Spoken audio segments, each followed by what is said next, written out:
আসসালামু আলাইকুম রহমতুল্লাহ। সুপ্রিয় শিক্ষার্থীবৃন্দ, মেকানিক্যাল ইঞ্জিনিয়ারিং চ্যানেলের পক্ষ থেকে তোমাদের সকলকে জানাচ্ছি আন্তরিক শুভেচ্ছা। এই ভিডিওটা তৈরি করছি নবম দশম শ্রেণীর শিক্ষার্থীদের জন্য। 2025 সালের নবম দশম শ্রেণীর বাংলা দ্বিতীয় পত্র বইয়ের পরিচ্ছেদ 4 বাকযন্ত্র এর 9 থেকে 11 পৃষ্ঠার সমাধান এবং বিস্তারিত আলোচনা নিয়ে আজকের এই ভিডিওটি তৈরি করছি। এই ভিডিওর ডিসক্রিপশনে এবং পিন কমেন্টে প্রত্যেকটি ক্লাসের প্লেলিস্টের লিঙ্ক দেওয়া আছে, সেখান থেকে তোমাদের যার যে বিষয়ের ভিডিও দরকার খুব সহজেই দেখে নিতে পারবে। এটা হচ্ছে তোমাদের বাংলা দ্বিতীয় পত্র বইয়ের সূচিপত্র। আমরা গত 3টা পর্বে পরিচ্ছেদ 1 ভাষা ও বাংলা ভাষা, পরিচ্ছেদ 2 বাংলা ব্যাকরণ, পরিচ্ছেদ 3 বাংলা ভাষার রীতি ও বিভাজন এগুলো নিয়ে আলোচনা করেছি। আজকে আমরা দেখব পরিচ্ছেদ 4 বাকযন্ত্র। ঠিক আছে, চলো আলোচনা শুরু করা যাক। আমরা প্রতিটা লাইন বাই লাইন এখানে পড়ে যে ধরনের এমসিকিউ বা সঠিক উত্তর পরীক্ষা আসতে পারে সেগুলো মার্ক করে দিব, পাশাপাশি অনুশীলনীর প্রশ্নগুলো সমাধানও করে দিব। পরিচ্ছেদ 4 বাকযন্ত্র। ধ্বনি উচ্চারণ করতে যেসব প্রত্যঙ্গ কাজে লাগে সেগুলোকে একত্রে বাকযন্ত্র বলে। মানবদেহের উপরিভাগে অবস্থিত ফুসফুস থেকে শুরু করে ঠোঁট পর্যন্ত ধ্বনি উৎপাদনে ব্যবহৃত প্রতিটি প্রত্যঙ্গই বাকযন্ত্রের অন্তর্ভুক্ত। বাকযন্ত্রের বিভিন্ন অংশ নিচের ছবিতে দেখানো হলো এবং এগুলো সংক্ষিপ্ত পরিচয় পর্যায়ক্রমে তুলে ধরা হলো। ঠিক আছে, ছবিটা খেয়াল করো। মানুষের দেহের কোন অংশটাকে কি বলে? এটাকে বলে নাসিকা গহ্বর, তারপর আছে নাসারন্ধ্র, ওষ্ঠ, ঠোঁটকে বলি আমরা দাঁত, জিভ, নিচের চোয়াল, মুখ গহ্বর, এটা হচ্ছে শ্বাসনালী, তারপর আছে দন্তমূল, শক্ত তালু, কোমল তালু, আলজিভ, গলবিলীয় গহ্বর, অধিজিহ্বা বা আলজিহ্বা বলি আমরা, ষড়যন্ত্র এবং হচ্ছে খাদ্যনালী। ঠিক আছে, আর এখানে রয়েছে ফুসফুস। এটা হচ্ছে বাকযন্ত্রের বিভিন্ন প্রত্যঙ্গের একটা ছবি। তো ফুসফুস নিয়ে দেখি। ধ্বনি সৃষ্টিকারী বায়ু প্রবাহের উৎস হচ্ছে ফুসফুস। তো পরীক্ষা আসতে পারে ধ্বনি সৃষ্টিকারী বায়ু প্রবাহের উৎস কি, আবার আসতে পারে কি সৃষ্টিকারী বায়ু প্রবাহের উৎস ফুসফুস। ঠিক আছে, ফুসফুস শ্বাস গ্রহণ ও ত্যাগ করে। শ্বাস গ্রহণ ত্যাগ করে কোনটি? ফুসফুস। মূলত শ্বাস ত্যাগের মাধ্যমে ধ্বনি উৎপন্ন হয়। ধ্বনি কীভাবে উৎপন্ন হয়? শ্বাস ত্যাগের মাধ্যমে। ঠিক আছে, এগুলো সবই হচ্ছে এমসিকিউ। তারপরে রয়েছে শ্বাসনালী। ফুসফুস থেকে বাতাস শ্বাসনালী হয়ে মুখ বিবর এবং নাসারন্ধ্র দিয়ে বের হয়ে আসে। তাহলে ফুসফুস থেকে বাতাস কোথা দিয়ে বের হয়? শ্বাসনালী হয়ে, শ্বাসনালী হয়ে তারপর কোথা দিয়ে বের হয়? মুখ গহ্বর এবং নাসারন্ধ্র দিয়ে বের হয়। ঠিক আছে। ষড়যন্ত্র। শ্বাসনালীর উপরের অংশে ষড়যন্ত্রের অবস্থান। ষড়যন্ত্রের অবস্থান কোথায়? শ্বাসনালীর উপরের অংশে। মেরুদণ্ডের 4, 5 এবং 6 নং অস্থির পাশে থাকা এই অংশটি নলের মতো। কেমন অংশটি দেখতে? নলের মতো। কত নং? 4, 5, 6 নং। তো বাতাস ষড়যন্ত্রের মধ্য দিয়ে বেরিয়ে আসে, ধ্বনির সৃষ্টি হয়। অধিজিহ্বা, ষড়যন্ত্র, ধ্বনিদ্বার ইত্যাদি ষড়যন্ত্রের অংশ। তাহলে ষড়যন্ত্রের অংশ কি কি? ষড়যন্ত্রের অংশ হচ্ছে অধিজিহ্বা, ষড়যন্ত্র এবং ধ্বনিদ্বার।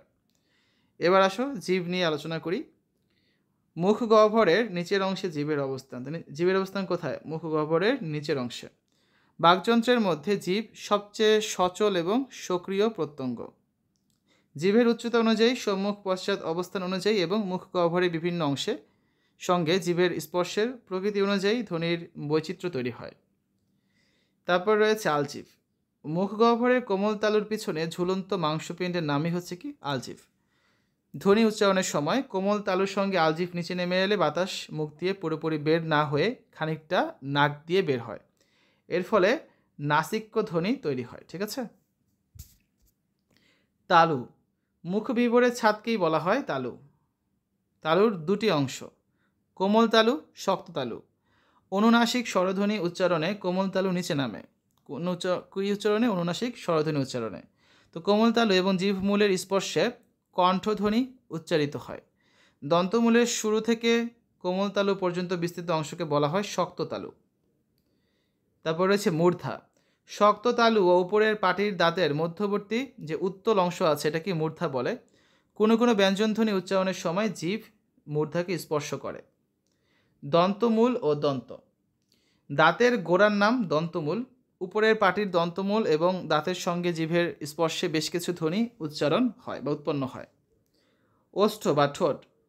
বাক প্রত্যঙ্গের সবচেয়ে বাইরের অংশের নাম হচ্ছে কি? ওষ্ঠ বা ঠোঁট, কারণ বাকি সব হচ্ছে ভিতরের দিকে, আমাদের গলার ভিতরে। তো ওষ্ঠের মধ্যকার ফাঁকের কম বেশির ভিত্তিতে স্বরধ্বনিকে সংবিত এবং বিবৃত এই দুই ভাগে ভাগ করা যায়।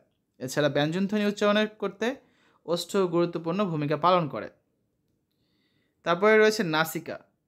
মুখ গহ্বরের পাশাপাশি নাসিকা বা নাকের ছিদ্র দিয়েও বাতাস বের হয়েও ধ্বনি উৎপন্ন হয়। ঠিক আছে, তাহলে দেখো আমরা হচ্ছে 9, 10, 11 এই 3 পৃষ্ঠায় তোমাদের এই যে পরিচ্ছেদ 4 যেটা রয়েছে বাকযন্ত্র, তার প্রত্যেকটা লাইন বাই লাইন এখানে পড়েছি এবং যেগুলো এমসিকিউ আসতে পারে সেগুলো হচ্ছে গোল চিহ্ন দ্বারা মার্ক করে দিয়েছি। এটা খেয়াল করে দেখবে, এই যে ছবিগুলো দেখতে পাচ্ছ প্রতিটা লাইন বাই লাইন পড়ে সেগুলো যেগুলো আসার মতো সেগুলো আমি গোল চিহ্ন দিয়ে মার্ক করে দিয়েছি।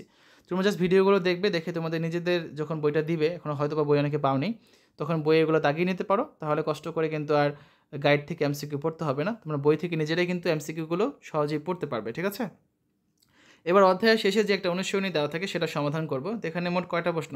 6টা প্রশ্ন আছে। এই 6টা প্রশ্নের উত্তর দেখব এখন আমরা। আমাদের 1 নম্বরে যে প্রশ্নটা রয়েছে, কি বলা আছে? সঠিক উত্তরের টিক চিহ্ন দাও। 1 নম্বর প্রশ্নটা কি? কোনটি বাকযন্ত্র? কী কী অপশন আছে? পাকস্থলী, ফুসফুস, পিত্তকোষ, যকৃৎ। আমরা যদি বাকযন্ত্রের ছবিতে তাকাই, একটু খেয়াল করো তো, এই 4টা অপশনের মধ্যে কী আছে এখানে ছবিতে? এখানে কোনো পাকস্থলী আছে? নেই। পিত্তকোষ আছে? নেই। যকৃৎ আছে? নেই। ফুসফুস আছে? হ্যাঁ, এই যে ফুসফুস। ঠিক আছে, তাহলে আমাদের 1 নম্বর প্রশ্নের অ্যান্সার কী হবে? আমাদের 1 নম্বর প্রশ্নের অ্যান্সার হবে হচ্ছে খ নাম্বারটা, ফুসফুস। তারপর আসো 2 নম্বর প্রশ্নে যাই। 2 নম্বর প্রশ্নে আছে, ফুসফুস থেকে তৈরি বাতাস কিসের মাধ্যমে বের হয়? নাসারন্ধ্রের মাধ্যমে বের হয়, মুখ বিবরের মাধ্যমে বের হয়, তালুর মাধ্যমে বের হয়, নাকি ক অ খ উভয়ের মাধ্যমে বের হয়? সঠিক উত্তর হবে ঘ নাম্বারটা। উপরে যখন আমরা পড়েছি আমরা দেখেছি যে কখনো হচ্ছে নাসারন্ধ্রের মাধ্যমে বের হয়েছে, কখনো মুখ বিবরের মাধ্যমে বের হয়েছে। 3 নাম্বার, বাকপত্তঙ্গের সবচেয়ে বাইরের অংশের নাম কি? যে একটু আগে পড়েছি, আমি দেখাচ্ছি তোমাদের।